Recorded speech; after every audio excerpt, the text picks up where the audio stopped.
Good morning, friends. Welcome to This Day Devo. Pastor Guy here. I am enjoying this day, and I hope you are as well. I'm drinking coffee out of my Fan the Flame travel mug that I got when Kinsley and I went to the Brooklyn Tabernacle for a pastor's conference called Fan the Flame, based on Jim Cymbala's latest book to encourage pastors in leadership through difficult times in our culture. And there was nearly 1,000 church staff and pastors there, and that was just a wonderful experience. Loved getting to go to the city, and traveling with Kinsley and just being together, but also just being in a place that was just dedicated to worship, and it was such an encouraging time. And so I'm very thankful and very blessed that we were able to do that. Those who helped and those who approved the trip, thank you. So I get to drink out of the coffee mug. And those of you who are watching online can see the mug. If you're listening to the podcast, it's a mug. But hey, good to have you this morning. It's a beautiful Friday, I believe it. And today we read John chapter 9, verses 1 through 34. And there's some really neat questions that come up in this passage that all of us wonder about, and we see this progression for this man who is born blind, and he's healed by Jesus, and he progresses from a man born blind to at the end of what we read today, he is teaching the Pharisees about God. He's teaching about Jesus. But some of these things come along. He's like, this is I was blind, but now I see. So now I'm declaring what Christ has done in my life. Okay? He's not being shy like his parents. He's claiming his faith is his own. He's not letting their lives define who he is. He's claiming his faith as the faith that God has given him. And he declares, I was blind and now I see. And he says, even right there, he says, I don't know. Well, and this is a good lesson for all of us. When people question Jesus, this man says, when they're asking, he's a sinner because he's healing on a Sabbath. Oh my, how dare you heal on the Lord's day, a day that is set aside for worship of the Lord rather than work for producing and moving the ball down the field and filling your nest egg, a day that's set aside for worship. How dare you do the work of God?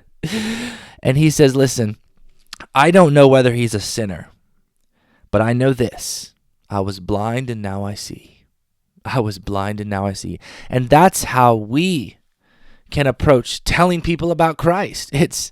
I don't know all of the details. I'm not a 5-star theologian. I don't have a seminary degree. I can't recite all these scriptures all the time. I can't even always remember the 10 Commandments or the fruit of the Spirit or the books of the Bible. But you tell you what I do know.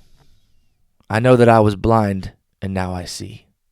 I know that I was lost in depression and anxiety and now I'm free. I know that I was enslaved to sins of addiction, to things like maybe drugs, maybe alcohol, maybe pornography, maybe adultery, maybe gluttony. I was a person who was just entrenched in sin, and my life was filled with shame. But then Jesus set me free.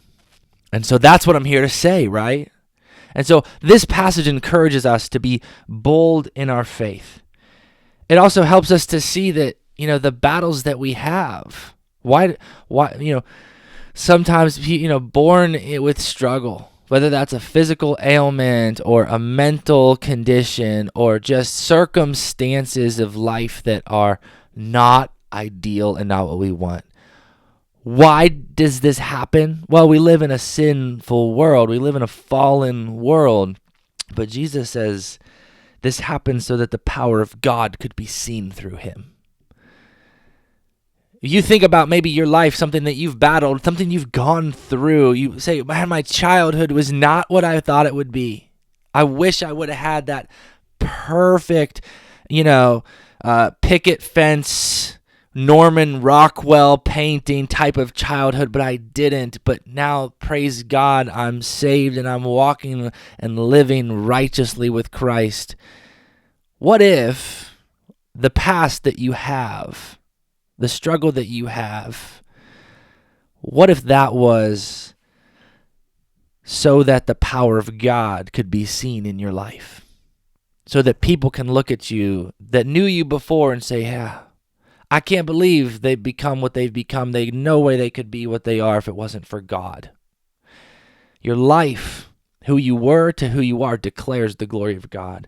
And so we are called to be confident in all of these things as we are his disciples, because we can say, if it were not from God, who could have done it? How could it have happened?